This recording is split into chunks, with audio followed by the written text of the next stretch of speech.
Donc, de retour dans Illustrator, si besoin, vous remettez les palettes en place par le menu Les indispensables, réinitialiser les indispensables.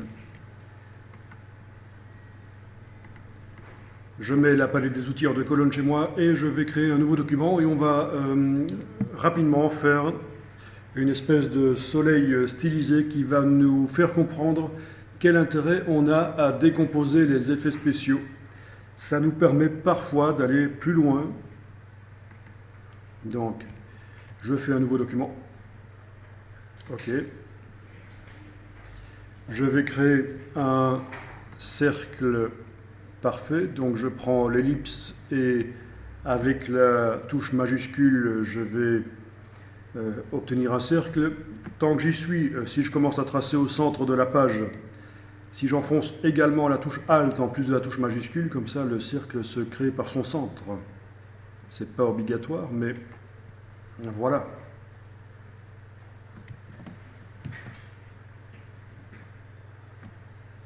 Donc au niveau de la couleur, je vais directement lui enlever son contour et lui mettre une couleur de fond autre que le blanc.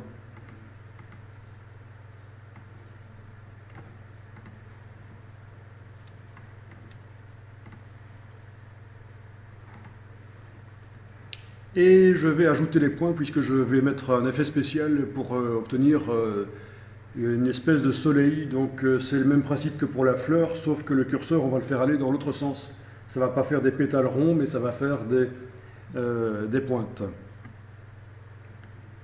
Donc pour arriver à faire ça, il faut que j'aille ajouter des points d'abord sur le tracé.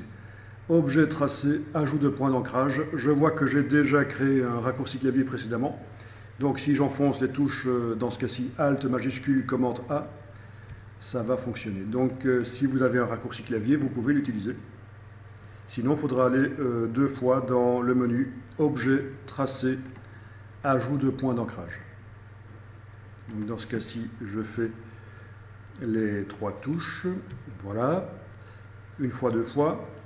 Et voilà des points qui se sont donc ajoutés sur le tracé.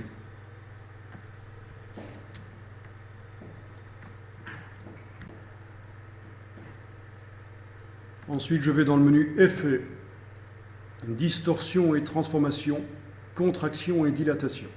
Effet, Distorsion et Transformation, Contraction et Dilatation. Je coche la case aperçue et je bouge. Et voilà, j'obtiens un soleil.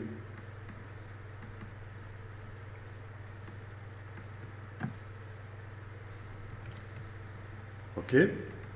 Donc, je vous rappelle que si vous voulez remodifier l'effet spécial, vous devez ne pas retourner dans le menu Effet.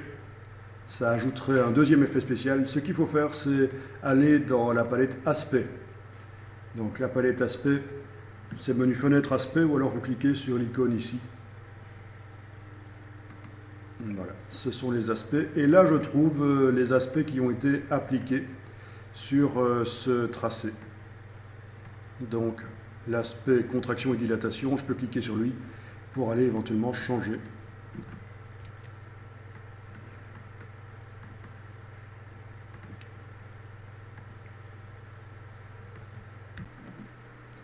Alors par sécurité, je vais dupliquer le calque, comme ça si par la suite je fais une erreur, je ne devrais pas recommencer tout le processus. Je vais figer la création à ce stade-ci via la palette des calques, en amenant le calque sur le bloc de feuilles, en verrouillant, en enlevant l'œil en face du calque original, et je continue le travail sur le calque de copie. Donc nous avons un tracé dans le calque 1 copie, un tracé qui possède un effet spécial, la petite pastille grise là me l'indique.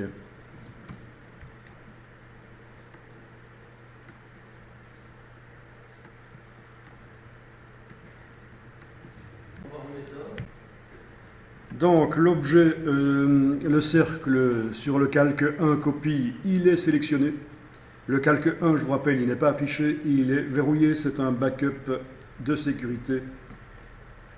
Et le cercle qui est donc sur calque 1 copie, je vais décomposer son effet spécial, ses effets spéciaux s'il y en avait plusieurs. parce qu'on peut ajouter plein d'effets spéciaux dans la palette aspect de cet objet. Et donc pour créer des vecteurs décomposés, je vais dans le menu Objet, décomposer l'aspect. Et voilà, le cercle n'existe plus. C'est le soleil tel que je l'ai paramétré qui apparaît maintenant avec ses vecteurs. Et donc on pourrait se poser la question, tiens, quel est l'intérêt, puisque maintenant si je veux modifier la forme des pointes, ce n'est plus possible. L'effet spécial de contraction-dilatation a disparu de la palette aspect.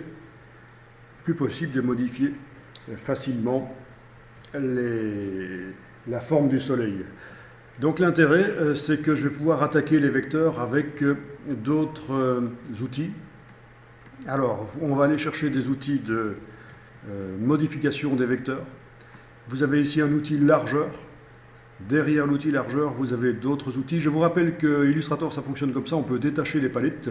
Donc si j'entre dans le menu et que je vais jusqu'à la barre ici, j'ai une palette flottante et je vois donc en permanence tous les outils de ce menu.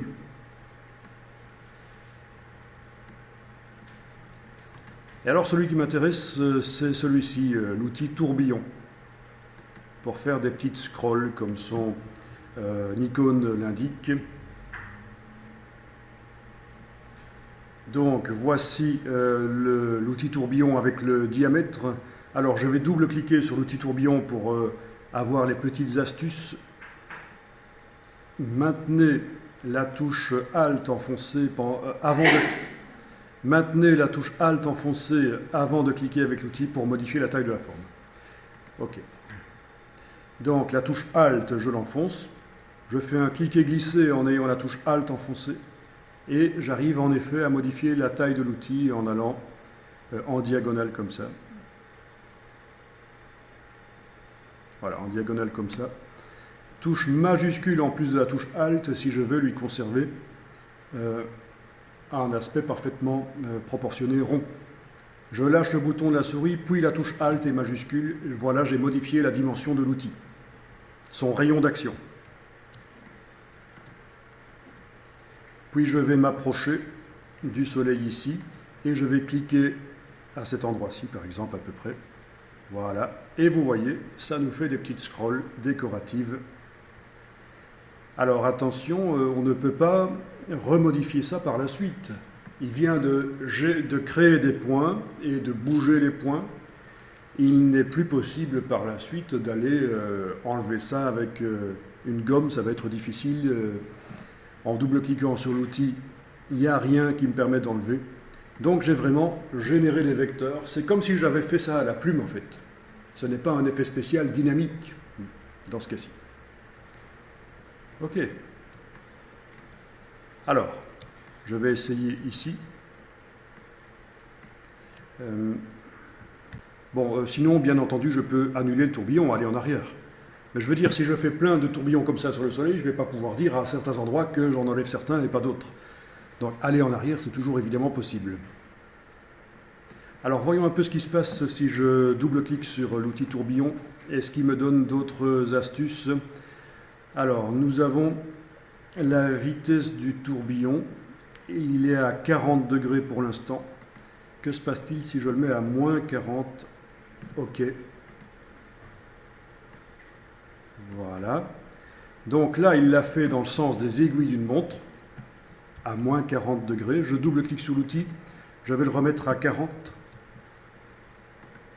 Et logiquement, il devrait le faire dans le sens inverse des aiguilles d'une montre. Voilà. Donc vous voyez, c'est comme ça que vous allez pouvoir décider si ça se fait dans le sens des aiguilles d'une montre ou dans le sens inverse. C'est ici la vitesse du tourbillon.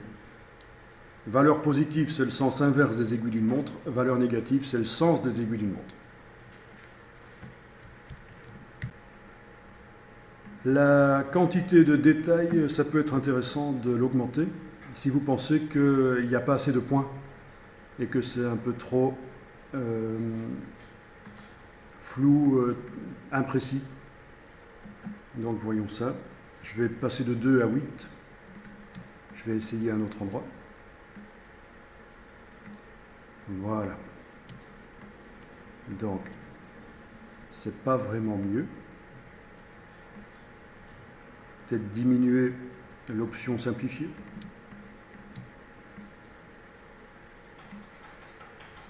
Non, ça ne change pas grand-chose en fait dans ce cas-ci.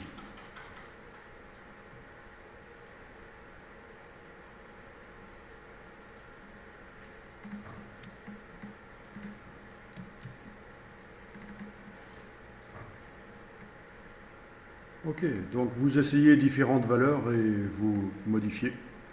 Et vous allez obtenir donc des effets décoratifs qui peuvent être intéressants. Au passage, vous voyez que si vous avez une tablette Wacom, vous allez pouvoir cocher « Utiliser le stylet ». Et à ce moment-là, l'intensité va dépendre de la force du stylet sur la tablette. Alors l'intensité, si je diminue l'intensité ici, puisque je n'ai pas de tablette, si je mets 20 à la place de 50, que va-t-il se passer? Ce sont des outils assez intuitifs, en fait, il faut tester. Donc, je vois que le tourbillon se crée de manière assez lente. Que se passe-t-il si j'augmente l'intensité? À la place de 20, je mets maintenant 80. Voilà, il se fait plus rapidement et il se fait plus mal aussi. Vous voyez, celui qui s'était fait avec une intensité de 20, les courbures ont l'air bien propres, et celui avec 80 d'intensité, ça commence à partir un peu dans tous les sens. Donc voilà, c'est là que je vais pouvoir obtenir des tourbillons moins imprécis, plus purs, c'est en modifiant l'intensité. Évidemment, ça prendra plus de temps pour les faire. Si je mets à 10, je devrais obtenir finalement des tourbillons super propres parce que Illustrator prend vraiment le temps de les faire correctement. La largeur est plus constante en fait. Bon, je ne suis pas hyper convaincu, mais voilà comment ça marche. Alors tous ces outils de déformation de vecteurs, il faut vraiment tester, les expérimenter. Ok. Alors si je m'attaque à cet endroit-ci et que j'essaye de faire un tourbillon sur un des côtés de la pointe, ça modifie en fait les deux côtés. Édition annulée. Bon, ça peut être intéressant, mais si je veux modifier vraiment qu'un côté, là, bien sûr, je vais devoir enfoncer la touche Alt majuscule et diminuer le diamètre, le rayon d'action, et j'arriverai à faire un tourbillon d'un côté. C'est vraiment trop lent. Je vais augmenter l'intensité quand même. 10%, c'est vraiment trop lent. Voilà. Voilà, ok.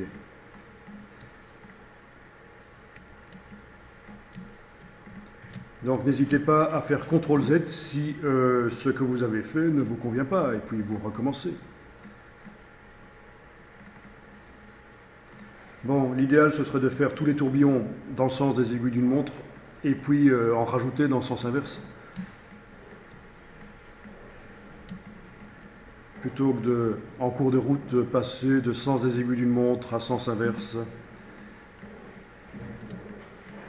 Donc voilà, vous avez compris ici l'intérêt de décomposer la forme, décomposer l'aspect. L'intérêt, c'est de pouvoir continuer à manipuler les vecteurs.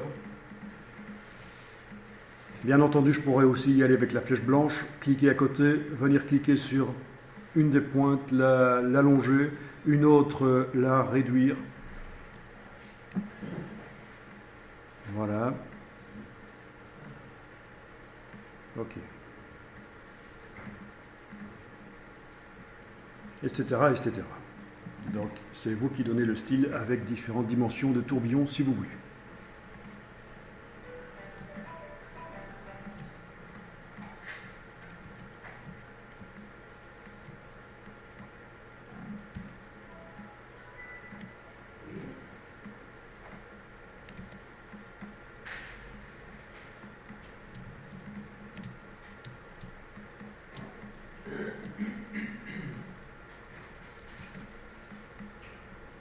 Donc toujours CTRL Z sur le PC, commande Z sur le Mac pour annuler si ce que j'ai fait, là, la dernière chose, ne me convient pas.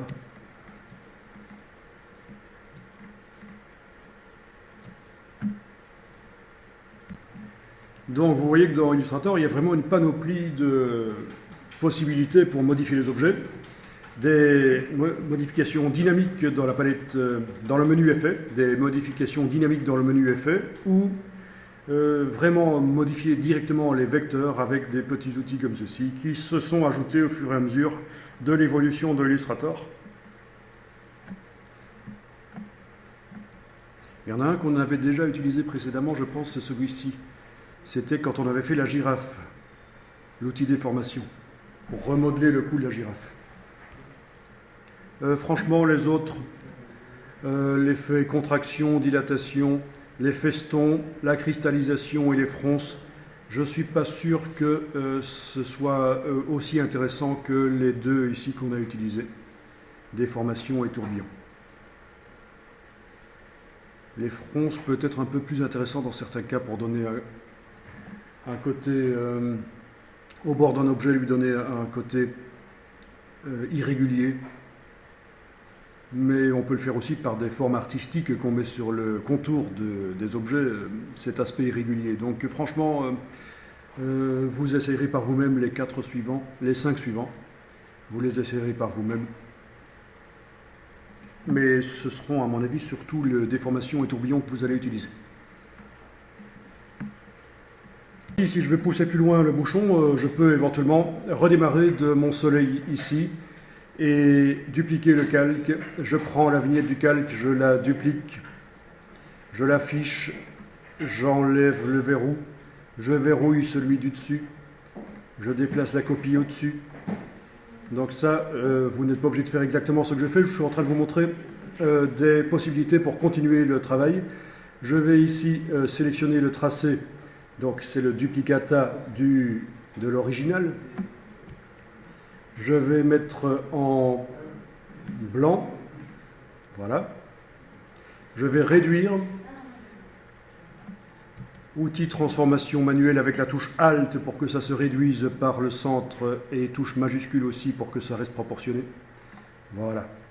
Donc j'ai une forme blanche, c'est mon soleil blanc qui est là. Et je peux maintenant décomposer.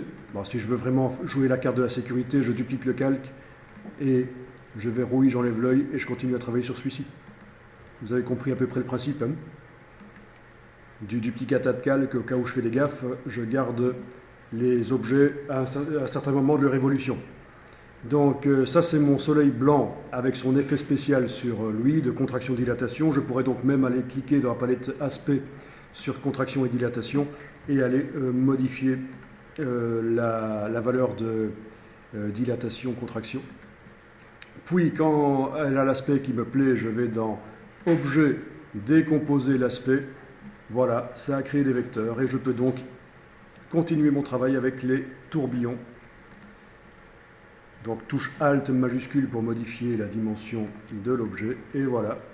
Et je suis en train donc de travailler. CTRL Z sur le PC, commande Z sur le Mac si on veut annuler la dernière chose qu'on a faite.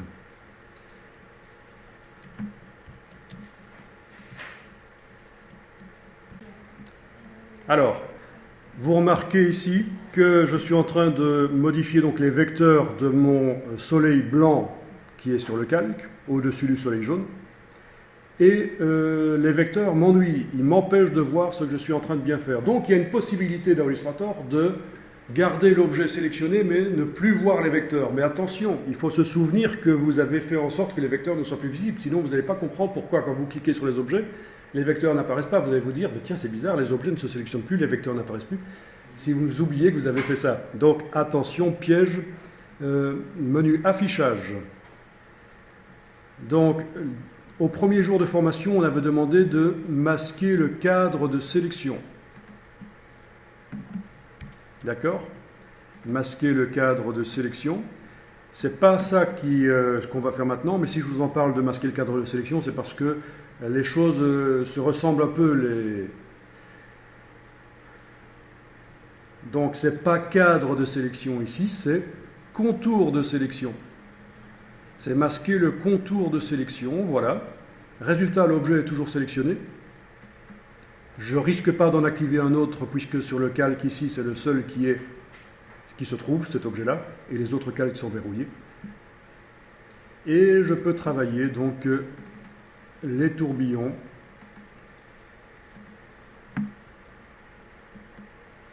et bien voir ce que je fais.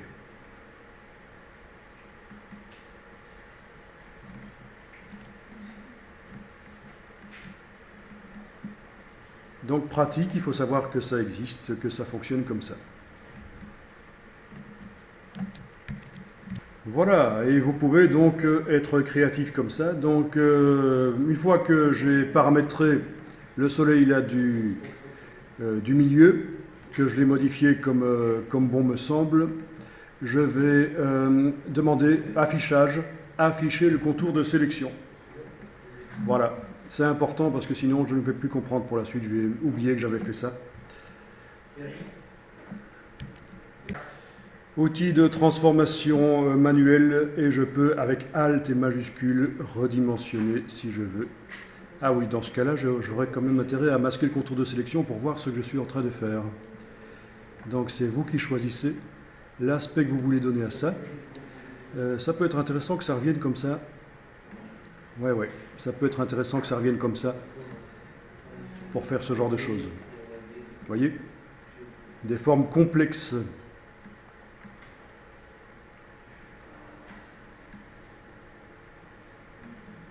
Vous avez aussi la possibilité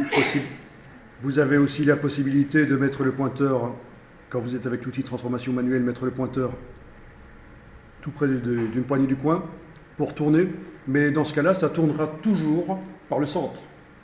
Si vous voulez que ça tourne par ailleurs que le centre, comme on a fait hier pour la queue du guépard ou de la panthère, il faudra prendre celui-là qui permet de repositionner le centre. C'est un ancien outil. L'outil de transformation est apparu pas avec la première version de Illustrator. Donc ça s'est ajouté, mais ça ne permet pas de tout faire.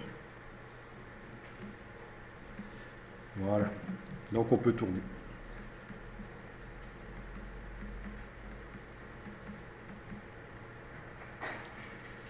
Ok. Donc c'est vous qui voyez comment vous gérez ça. Je vais enregistrer le document parce qu'on ne l'a pas encore enregistré. Donc je vais créer un dossier avec la date d'aujourd'hui.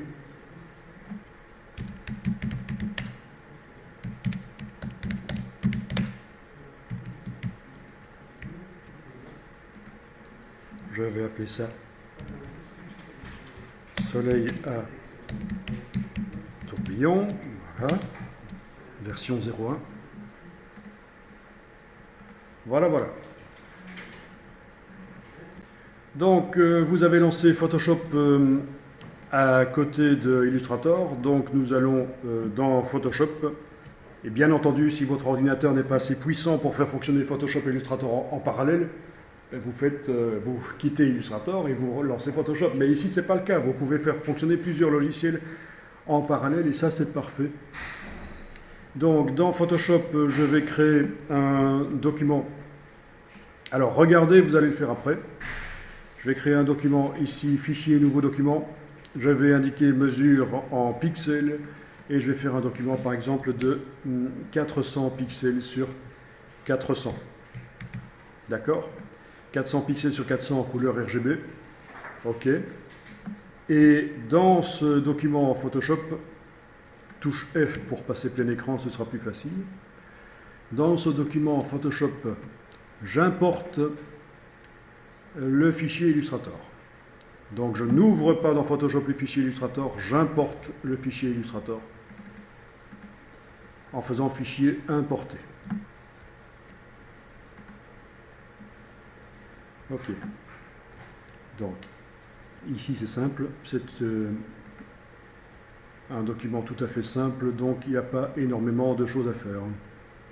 Voilà, donc le fichier Illustrator arrive et remplit le document. Je valide avec la touche Entrée sur le clavier. Et voilà, j'ai un objet dynamique, c'est-à-dire un calque conteneur, qui contient des vecteurs.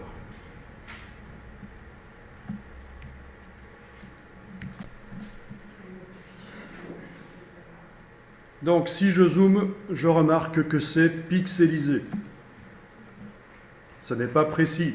Parce qu'en fait, cet objet vectoriel, lui, il est précis, c'est l'objet Illustrator, ce sont des vecteurs.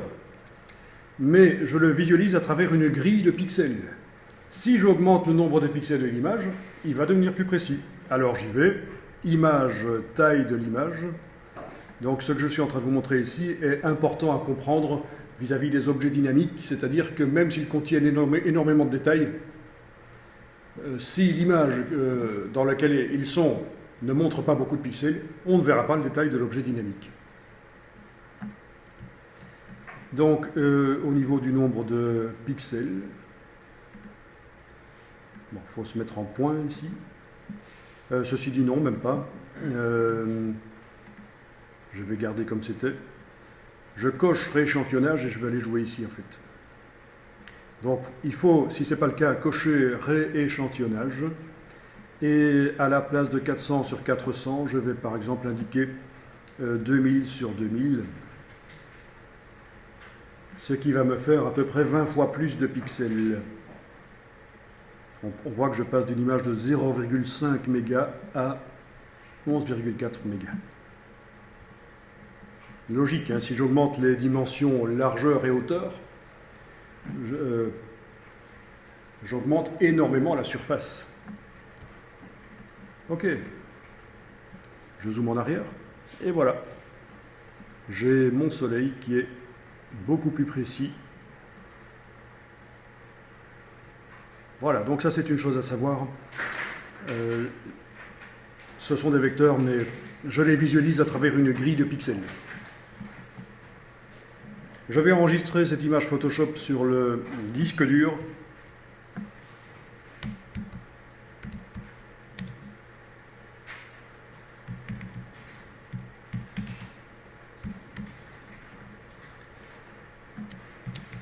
Voilà, je vais indiquer qu'il s'agit d'un soleil dans une image 2000 sur 2000 pixels, version 0.1. Bon, voilà, vous mettez un peu le nom que vous voulez.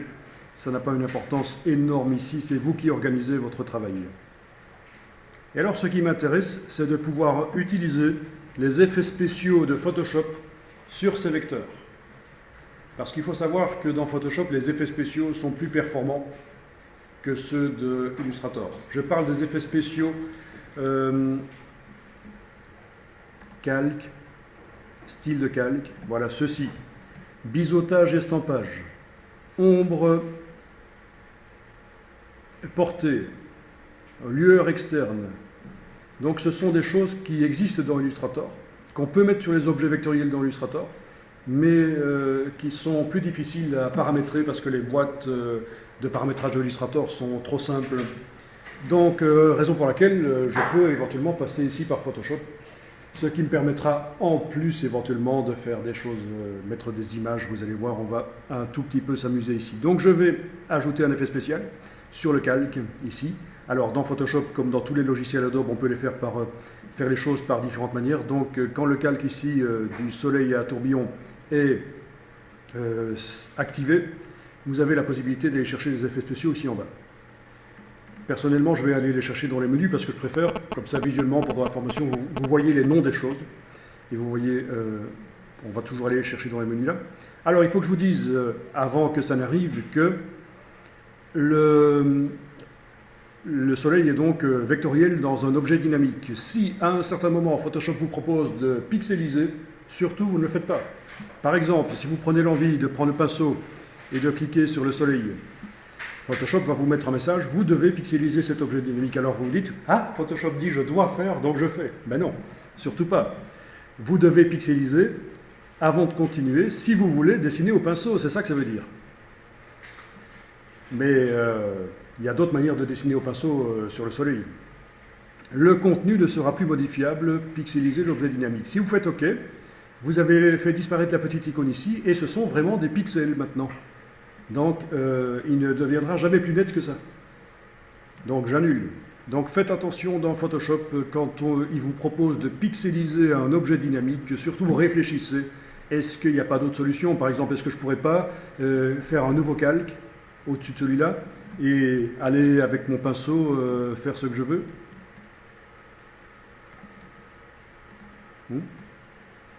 Ok. Donc, au pinceau, sur un calque. Bon. Donc, sans avoir dû pixeliser l'objet dynamique. Bon, je jette, c'était juste pour faire comprendre qu'il ne faut pas pixeliser l'objet dynamique. Donc, j'étais en train de dire que le calque de l'objet dynamique est activé.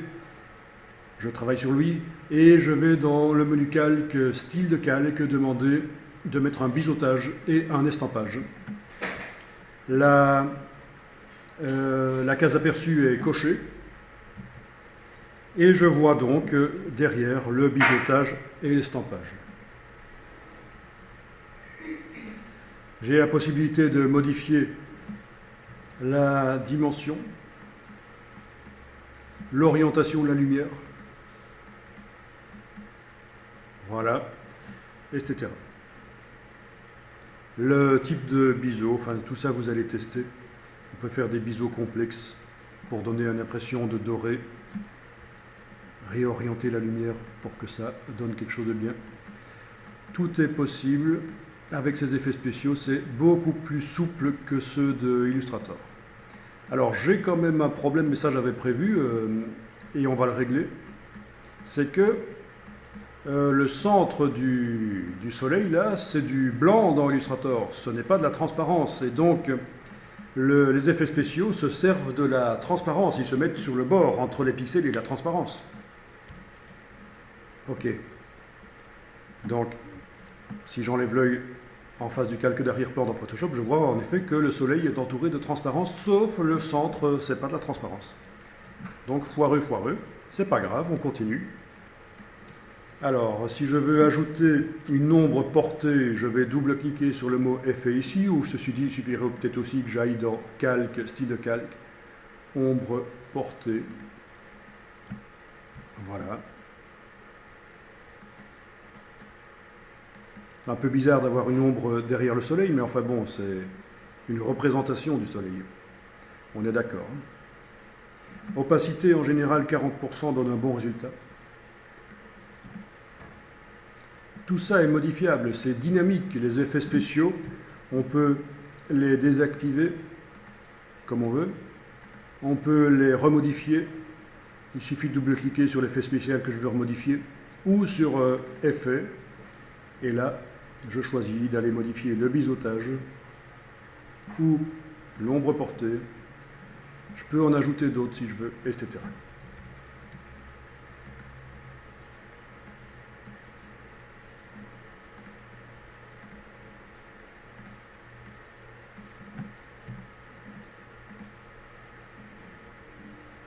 Et bien entendu, ce soleil avec ses effets spéciaux, je pourrais le récupérer dans Illustrator en tant qu'image.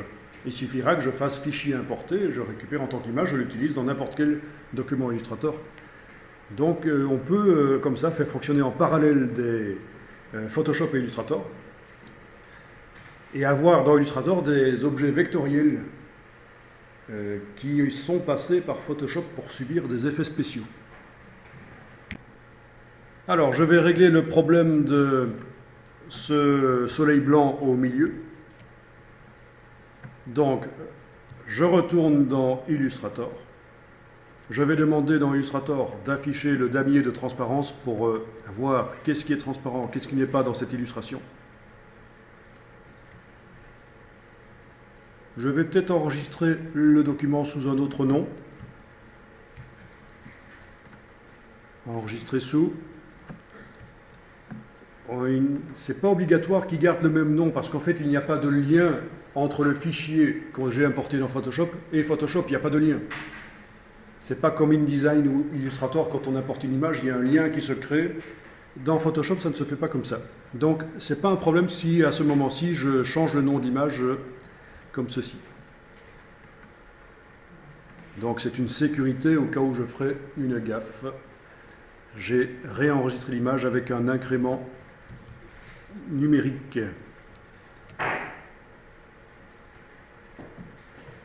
Donc, je vais sélectionner les deux formes.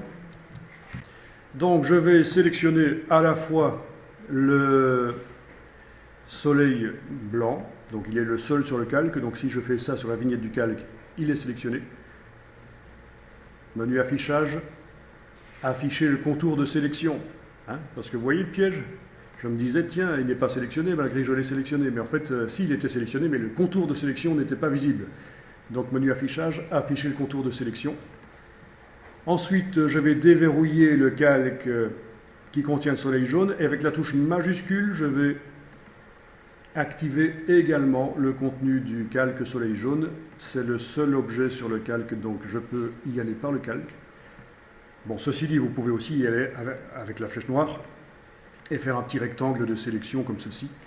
Et les deux formes sont activées. Si vous avez déverrouillé le calque du soleil jaune. Et évidemment, je vais utiliser le Pathfinder pour faire un trou. Menu fenêtre, Pathfinder. Et je dis que je vais faire une soustraction éventuellement, ou une forme composée, exclusion. Ça dépend. Est-ce que je veux que les pointes blanches qui dépassent là soient visibles encore? Bon, exclusion. Voyez? Là, elles sont visibles. Ou est-ce que je veux creuser le soleil jaune avec le blanc? Donc dans ce cas-là, ce sera soustraction. Voilà. Je pense que dans ce cas-ci, soustraction est plus appropriée que exclusion. Voilà. C'est donc un trou, je vois de la transparence, parce que j'ai demandé menu affichage à afficher le damier de transparence dans Illustrator. Je mets à jour le fichier sur disque dur, fichier enregistré. Et dans Photoshop, je vais remplacer le contenu de cet objet dynamique par le fichier 02 qui contient le soleil avec un creux au centre. Donc dans Photoshop, il n'y a pas de lien. De retour dans Photoshop, je n'ai pas une palette lien qui me dit attention, le fichier sur disque dur a été modifié ou quoi que ce soit. Même si je n'avais pas changé de nom, il ne me le dirait pas. Donc je fonctionne comme ça. Menu calque. Objet dynamique. Remplacer le contenu. Menu calque, objet dynamique, remplacer le contenu. Donc en ayant évidemment l'objet dynamique activé dans la palette des calques. Là. Et je vais chercher la version 02. Et je fais OK. Importer. OK. Ça travaille. Et voilà. C'est le soleil avec la version, le trou au centre, et c'est quand même plus intéressant, je trouve.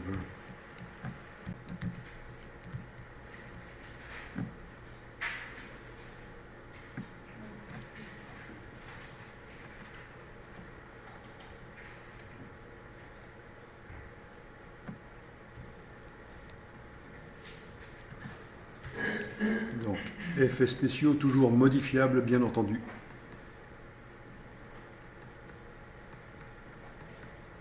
En fonction de ce que je veux obtenir comme effet spécial.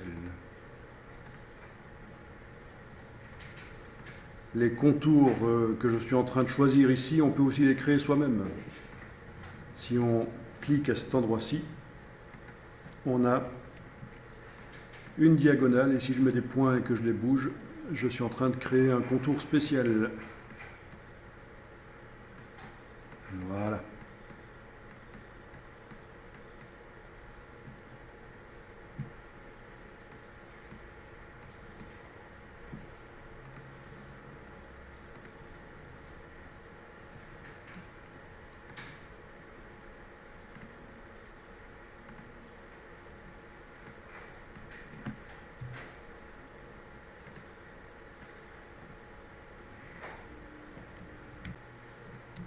Ok, donc vous pouvez essayer d'autres effets spéciaux, notamment dans Photoshop, vous allez pouvoir changer la couleur de l'objet sans devoir changer celle dans Illustrator. Si vous faites une incrustation couleur, ici, Vous cochez incrustation couleur, vous allez pouvoir choisir dans les effets spéciaux la couleur que vous voulez. Je clique sur l'échantillon couleur ici et je vais dans le sélecteur couleur avec le bouton T enclenché. Je vais aller choisir dans la réglette ici la couleur que je veux mettre à l'objet et les variantes au niveau saturation et luminosité.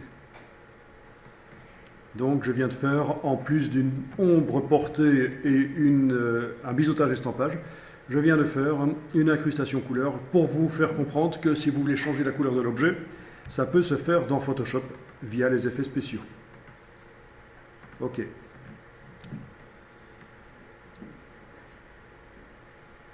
Vous avez aussi des incrustations de texture. Voilà, texture, choix de la texture. On peut en charger d'autres évidemment aussi. Niveau de relief, etc., etc. Donc c'est à tester, c'est assez intuitif en fait, ce genre de choses. Amusant.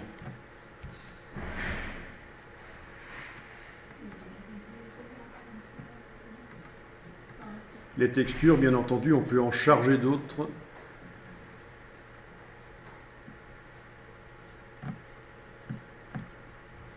C'est via la palette des motifs. Bon, mais ça c'est du Photoshop. Le but est de comprendre qu'on peut dans Photoshop donc travailler les objets vectoriels. Et alors, dans Illustrator, dans un nouveau document Illustrator, je vais pouvoir utiliser ça. Donc dans Illustrator, je fais un nouveau document et j'importe le fichier Photoshop en tant que image Photoshop. Fichier importé dans un nouveau document Illustrator. Ok. Le voilà. Donc il s'agit vraiment d'une image. Je transforme la dimension parce que je n'avais pas paramétré la dimension dans Photoshop. Voilà. Dans la palette lien de Illustrator. Ah ben elle est incorporée celle-là. Voyons un peu ça. Si je transforme. Non, elle est incorporée. Donc je vais jeter ça, en fait, c'est pas bon. Au moment où j'importe dans Illustrator, il vaut mieux que le lien soit coché. Fichier importé. Je vais chercher le fichier Photoshop. Lié, voilà. C'est comme dans InDesign, c'est pour faire un lien entre le fichier que j'importe et l'image sur le disque dur. Avec l'outil de transformation manuelle, je transforme. Voilà, donc ça peut être utilisé et mélangé à des vecteurs, à des images dans Illustrator, à du texte. Voilà, donc palette lien me montre que j'ai cette image-là importée. La petite icône n'est pas là, ça veut dire qu'elle est vraiment liée, elle n'est pas incorporée. Ça veut dire que si je fais des modifications dans Photoshop, notamment si je retourne dans Photoshop, changer l'incrustation couleur, la couleur, je vais le mettre en vert par exemple, voilà. J'enregistre, fichier enregistré. Dans Illustrator, il me dit, il y a des fichiers modifiés, est-ce que vous voulez les mettre à jour? Oui. Et voilà, il est vert. Donc c'est l'intérêt. Je continue le travail dans Photoshop malgré que j'ai commencé à utiliser l'image dans Illustrator. Donc je vous rappelle que j'ai fait fichier importé et dans la boîte d'importation, je suis allé chercher le fichier Photoshop dont un des calques est un objet dynamique avec les vecteurs, mais j'ai coché l'option liée. Comme ça, quand je modifie le fichier Photoshop via Photoshop, comme ceci, en allant dans Photoshop, en double-cliquant sur l'effet spécial incrustation couleur par exemple, pour aller changer la couleur, eh bien ça va se répercuter dans Illustrator. Ok. Fichier enregistré. Je vais dans Illustrator. Il me demande, voulez-vous mettre à jour les liens? Je réponds oui. Et le soleil vert chez moi est maintenant jaune.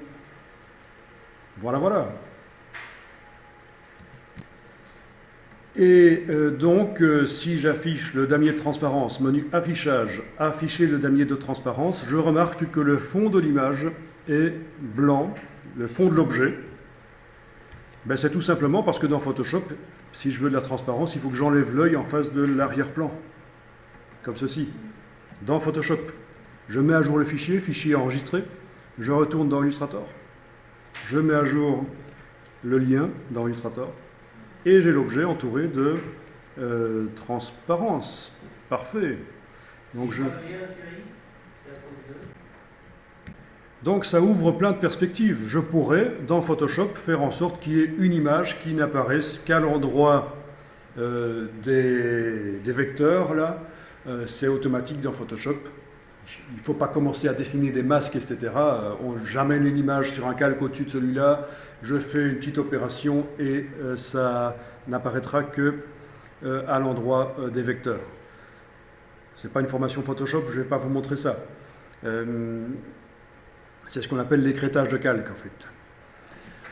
Donc, si ça vous intéresse, vous allez voir du côté écrêtage de calque.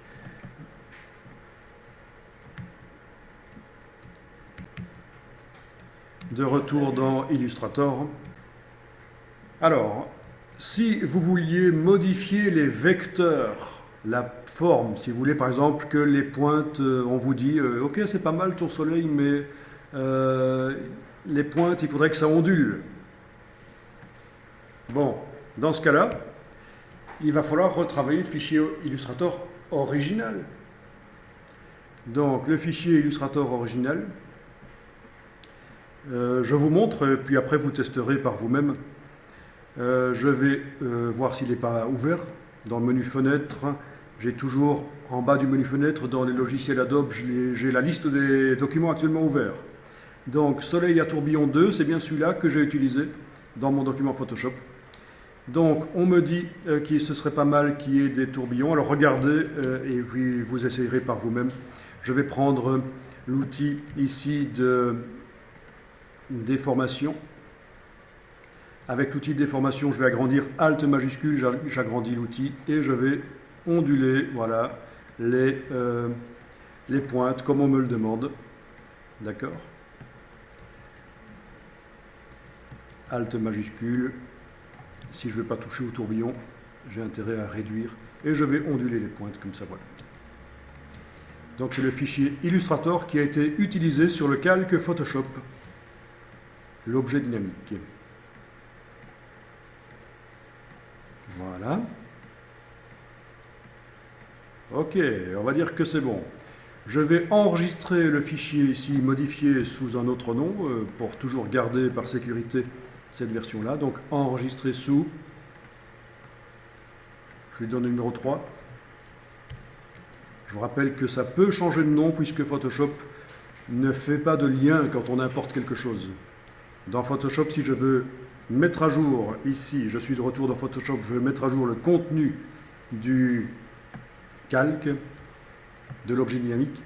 Il est activé, je vais dans le menu calque, objet dynamique, remplacer le contenu, et je vais remplacer le contenu qui était le 2, je le remplace par le 3, soleil à tourbillon 3, importer, ok, et voilà, j'ai mon soleil avec les pics qui tournent.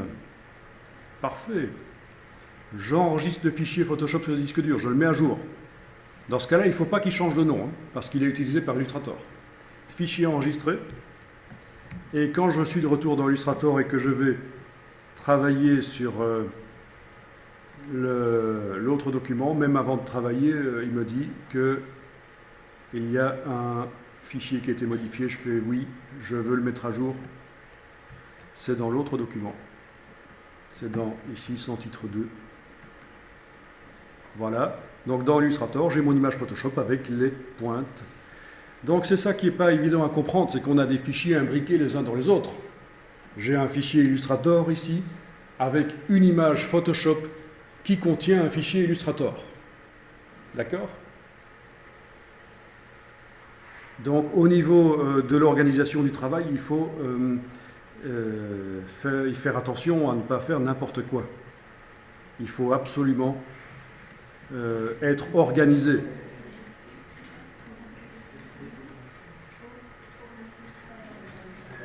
Donc, un fichier Illustrator qui contient une image Photoshop qui contient elle-même un fichier Illustrator. D'accord? Donc, mise en abîme, il faut vraiment réfléchir. Si je veux modifier les vecteurs originaux, quel fichier je dois ouvrir? Et ensuite, qu'est-ce que je dois faire avec? Je dois l'utiliser pour remplacer le contenu d'objet dynamique dans Photoshop. Et puis, ça va me faire une mise à jour du fichier Photoshop dans un autre document Illustrator.